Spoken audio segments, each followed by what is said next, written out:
क्या आप भी कंफ्यूज रहते हैं कि यार मैं यूपी पीसीएस की, आईएएस की, एमपी पीसीएस की, बिहार पीसीएस की तैयारी शुरू कर चुका हूं, लेकिन अब तक आप कंफ्यूज हैं कि आपका ऑप्शनल क्या होना चाहिए, ऐसा कौन सा ऑप्शनल है जिसमें सबसे ज़्यादा नंबर मिलता है, बेस्ट ऑप्शनल क्या होता है? क्या आप भी कंफ्यूज हैं? अगर हाँ तो ये वीडियो ना सिर्फ आपके लिए है और आज की डेट के बाद आपका माइंड एकदम क्रिस्टल क्लियर हो जाएगा कि आपको करना क्या है, how to choose an best optional subject for your exam. Either you are giving the exam of UPSC or you are giving the exam of UPPCS. किसी भी एग्जाम के लिए ये सबसे बेहतर होता है। तो चलिए उसी पे शुरुआत करते हैं और सबसे पहले मैं बताता हूँ इंजीनियरिंग बैकग्राउंड वालों के लिए, वहाँ से शुरू करते हैं, फिर मैं बताऊँगा नॉन इंजीनियरिंग वालों के लिए। ठीक, देखिए ध्यान से। इंजीनियरिंग बैकग्राउंड में 3 इंजीनियरिंग ऐसी कोर की ब्रांच होती हैं। एक होता है इलेक्ट्रिकल, दूसरा होता है सिविल और तीसरा होता है मैकेनिकल। मैं एक मैकेनिकल इंजीनियर हूँ। मैकेनिकल को कहा जाता है इंजीनियरिंग का राजा, क्योंकि कोई भी ऐसी इंजीनियरिंग है ही नहीं जिसमें ये ना हो, बिना इसके कभी कुछ नहीं चलता। अब आगे देखिए, अगर आपकी इंजीनियरिंग ब्रांच है तो आपके पास 3 ऑप्शन बचते हैं। आप इलेक्ट्रिकल से दीजिए, आप सिविल से दीजिए, आप मैकेनिकल ऑप्शनल सब्जेक्ट लीजिए। इनमें नुकसान क्या है?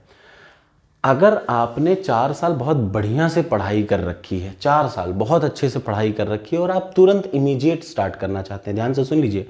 अगर आपने 4 साल बहुत अच्छे से पढ़ाई की है और 4 साल के इमीडिएट बाद आप पढ़ाई स्टार्ट करते हैं यूपी पीसीएस की, आईएएस की या उसकी, तो मैं आपको सही सलाह दे रहा हूँ, आपके लिए आपका यही ऑप्शनल सबसे बेस्ट होता है।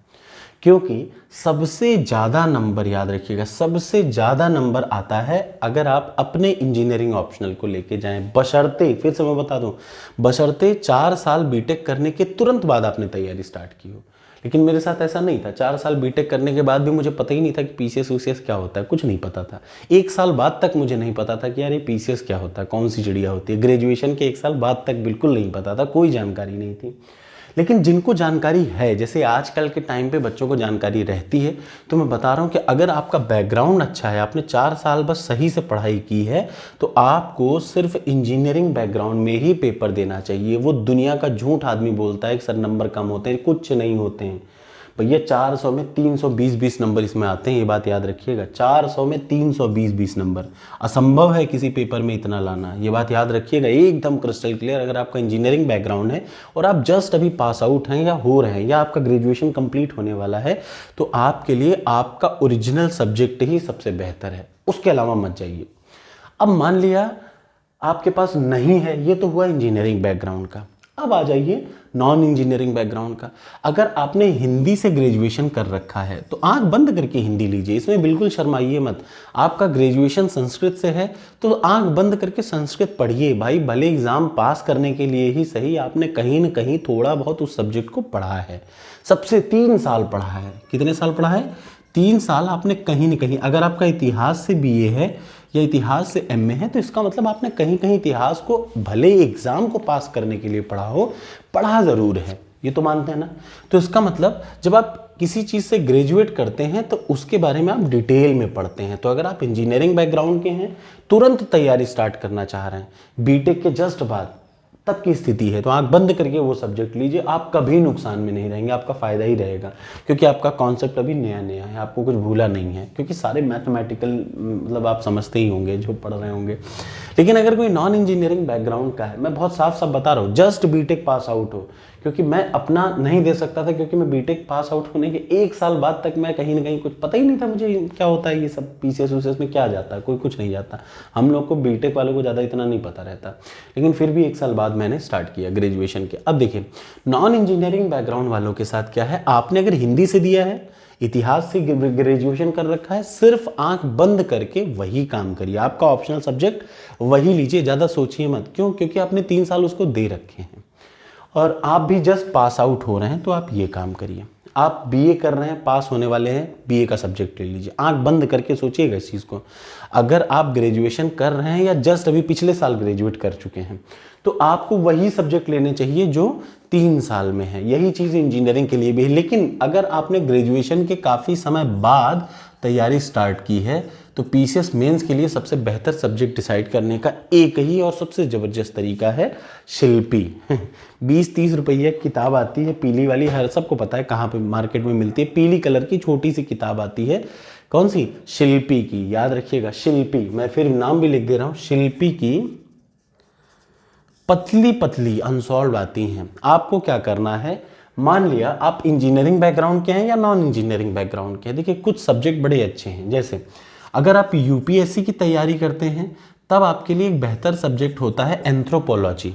एंथ्रोपोलॉजी लेकिन यूपी के लिए उतना बेहतर नहीं है, सच यही है। कुछ भी कहते रहिए, वो अलग बात है। एंथ्रोपोलॉजी तब सही है जब आप यूपीएससी की भी तैयारी कर रहे हो, तब आप दोनों के लिए ले लीजिए, आपके लिए दिक्कत नहीं होगी। लेकिन अगर आप सिर्फ यूपी के लिए पढ़ रहे हैं तो I will never recommend you to take anthropology. अब क्या ले सकते हैं, अगर आपने ना ग्रेजुएशन में बायोलॉजी से किया है, ग्रेजुएशन फिजिक्स से कर रखा है, मैथ से कर रखा है, तो एक बात मैं आपको बता दूं, फायदा क्या है। अगर आपने ग्रेजुएशन मैथ से कर रखा है तो आपकी जानकारी के लिए मैथ्स एक बहुत अच्छा सब्जेक्ट है, उससे मत भटकिए। अगर आपका अच्छा सब्जेक्ट पढ़ा है आपने, जैसे मैथ से आपने ग्रेजुएशन कर लिया और आपको अच्छी मैथ आती है, तो आंख बंद करके मैथ लीजिए, गजब के नंबर आते हैं। ऐसे ही फिजिक्स आपने पढ़ा है तो आंख बंद करके फिजिक्स लीजिए, बहुत बढ़िया नंबर आते हैं। अगर आप अपना सब्जेक्ट नहीं छोड़ेंगे तो आपका अच्छा नंबर आएगा। लेकिन मान लीजिए अब आप कंफ्यूज ही हो कि आपका ग्रेजुएशन के 3-4 साल बाद आप कोशिश कर रहे हैं एग्जाम निकालने की मेरी तरह, तो फिर आप क्या करेंगे, तब आपको ये फॉलो करना होगा। आप क्या करिए, मार्केट जाइए, शिल्पी से जो जो सब्जेक्ट, जैसे हिस्ट्री आपको अच्छी लगती है, ठीक है, और आपको क्या अच्छी लग सकती है, जियोग्राफी। अधिकतर बच्चों को जियोग्राफी अच्छी लगती है, ठीक। और आपको क्या अच्छी लग सकती है, इतिहास हो गया, भूगोल हो गया, सोशियोलॉजी भी अच्छी लग सकती है, ठीक। और आपको क्या अच्छा लग सकता है, इतिहास, भूगोल, सोशियोलॉजी, पॉलिटी, पब्लिक एड, ठीक। ये कुछ ऐसे सब्जेक्ट हैं जो कि सभी को अच्छे लग सकते हैं, ठीक है। आप पढ़ेंगे तो आपको भी मजा आएगा। अब आपको मैं बता दूं, ये 6 सब्जेक्ट ऐसे हैं, आप सिर्फ मार्केट जाइए, ज़्यादा टाइम नहीं ले रहा हूं मैं आपको, इसलिए सीधे सीधे बता रहा हूं, मार्केट चले जाइए। अगर आपका ग्रेजुएशन के बाद 2-3 साल के बाद आप तैयारी स्टार्ट कर रहे हैं तो मार्केट जाइए, शिल्पी की 20-20 रुपए की आती है, 20 चौक 20 छक्का 120, 120 रुपए को आप खर्च करिए मार्केट में जाके, आपको पीली कलर की बुक मिल जाएंगी, पतली पतली अनसॉल्व्ड पेपर इतिहास मेंस का, अनसॉल्व्ड पेपर ज्योग्राफी मेंस का, सोशियोलॉजी मेंस का, पॉलिटी मेंस का, पब्लिक एडमिनिस्ट्रेशन मेंस का। पक्का? जैसे ही आपके हाथ में वो पेपर आ जाए, आपको दूसरा काम करना है, 1 by 1 सब्जेक्ट पकड़िए, इतिहास पकड़िए, ठीक। इसका सिलेबस डाउनलोड करिए। इसका सिलेबस डाउनलोड करने के बाद आप इसके पेपर और सिलेबस को ध्यान से देखिए, और आपको ये देखना है कि जो पेपर 20 साल का दे रखा है, आप मान लीजिए 2022 में मैं बता रहा हूँ, आप 2021 का पेपर देखिए, और 2021 के शिल्पी के पेपर को देख के ये डिसाइड करिए कि क्या इतिहास में 50% क्वेश्चन पेपर के आपको समझ में आ रहे हैं, हाँ कि ना। ये आपको क्लियर करना पड़ेगा। मैं आपको अपनी एक स्टोरी बताता हूँ। मैंने जब कुछ नहीं जानता था तो मैंने पब्लिक एडमिनिस्ट्रेशन आंख बंद करके ले लिया था। ये मेरे फेलियर का एक सबसे बड़ा वजह था, क्योंकि मुझे पब्लिक एडमिनिस्ट्रेशन में, यूपीएससी में, आपको पता इतने कठिन टर्म्स आते हैं जो कि लोग ना डिसाइड कर पाते हो। तो मुझे फिर समझ में आ गया था 6-7 महीने में कि यार ये मैंने बहुत बड़ी गलती कर दी। क्यों? क्योंकि मैंने तब पेपर नहीं देखा था, मैंने बस अंधों की तरह, क्योंकि कुछ था ही नहीं, कुछ पता रहता नहीं था, ठीक है। अब देखिए आपको क्या करना है, इतिहास का पेपर लीजिए, पेपर इन 6 को ले आइए, पहली बार शिल्पी का 6 पेपर ले आइए, अनसॉल्व पेपर, इतनी पतली पतली होती हैं, 20 साल का पेपर रहता है उसमें।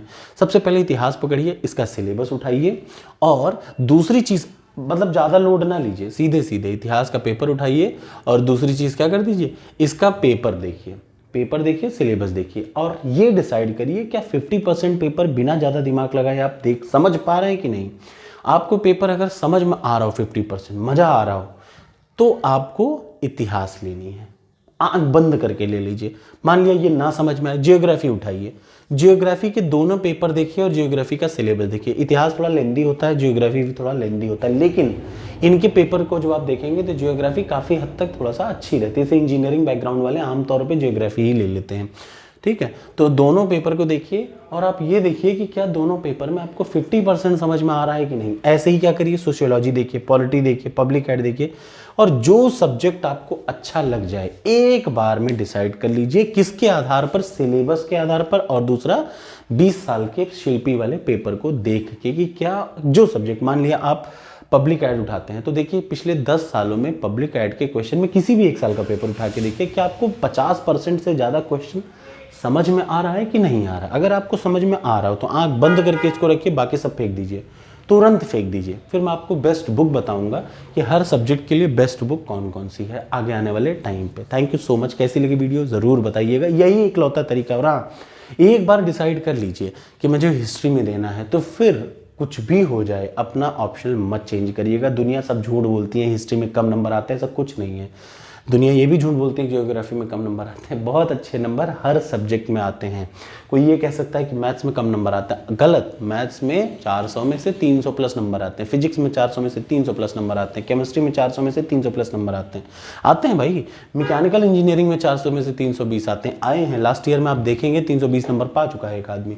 ठीक, 400 में से असंभव बात है ना, इन सब्जेक्ट के लिए असंभव है। इसलिए आपको दो चीज़ें माइंड में रखनी होगी। जस्ट पास आउट हैं तो इन पे देखिए, जस्ट पास आउट नहीं है, काफ़ी समय हो गया है ग्रेजुएशन को, तब आपको ये फॉर्मूला अपनाना है। ठीक है, कैसा लगा वीडियो ज़रूर बताइएगा। Thank you so much.